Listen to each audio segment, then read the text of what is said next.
Hello everyone, I'm going to be creating a mini-series on reviewing old, retro, and rare video games, because I love retro video games. I still collect them, and I'm still searching for old specific retro systems, so I figured why not just make a series. So, without further ado, let's get right into our first review.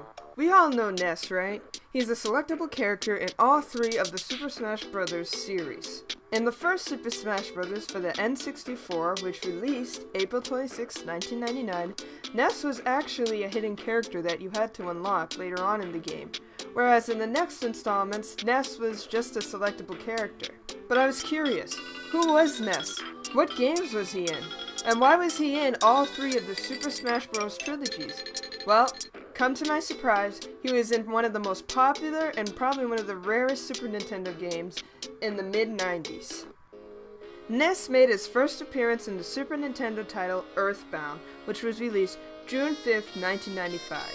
Now, when I went on a few gaming sites, this game was considered rare, but a few reviewers said the game could easily be found, and the cost range ran from $33 to $200 at most. However, when I went on eBay, the game was $945, including the box, the game itself, and the book inside. I'm guessing this game is rare due to its popularity, and how fun of an RPG it was.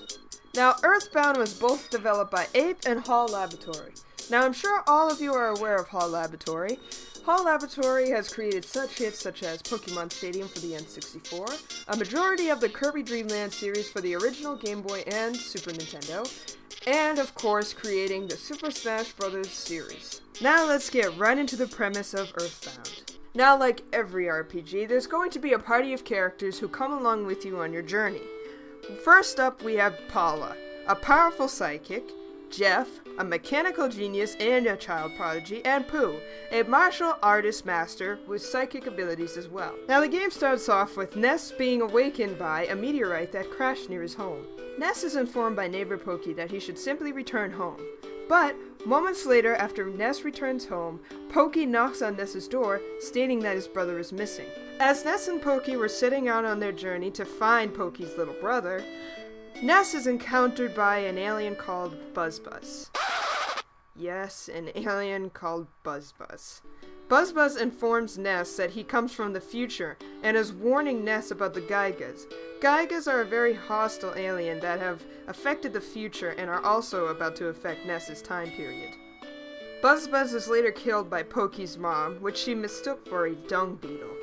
As Buzzbuzz is dying, he gives Ness a sound stone, which is vital for completing Ness's quest. As Ness sets out for his quest, he runs into the three characters I mentioned earlier, Paula, Jeff, and Pooh. They are simply known as the Three Chosen Ones, which I assume means that they were just meant to be with Ness to defeat the Gaigas on his quest. Surprisingly, along your journey, you seem to bump into Pokey a lot, who has joined the Gaigas to take over the world. I forgot to mention that Pokey's name is later on changed to Porky in later installments of the game. I believe this is just for humor purposes because Porky was essentially a fat character. Along Ness's journey, Ness discovers sanctuaries, which unlock Ness's innermost power and also gets rid of Ness's hidden evil within his heart.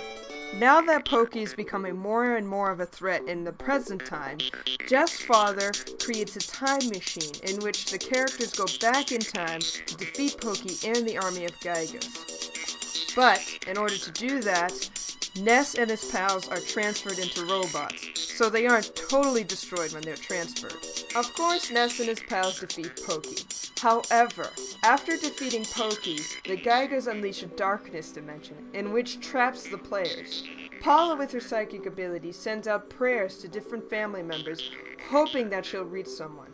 Of course, the Gaigas can't stand the thought of human emotions, so the darkness dimension disappears, the characters time warp back to their time, and everything is at peace. Doing what little research I found on this game, I have to say I want to own it myself. It has a fascinating storyline, a bunch of wonderful and unique characters, and for graphics in 1995, they weren't that bad.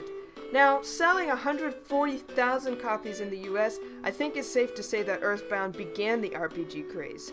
I also read that Earthbound was further inspiration for the Final Fantasy franchise. Now that I know a lot more about this game, I'm definitely going to be adding it to my collection soon. It's definitely going to be worth the money. But if you don't have a Super Nintendo or something, I'm sure there's a ROM where you can download it onto your computer and just play it. So, yeah, I hope you enjoyed and learned about NES, and see you next time on Who's Who on Nintendo.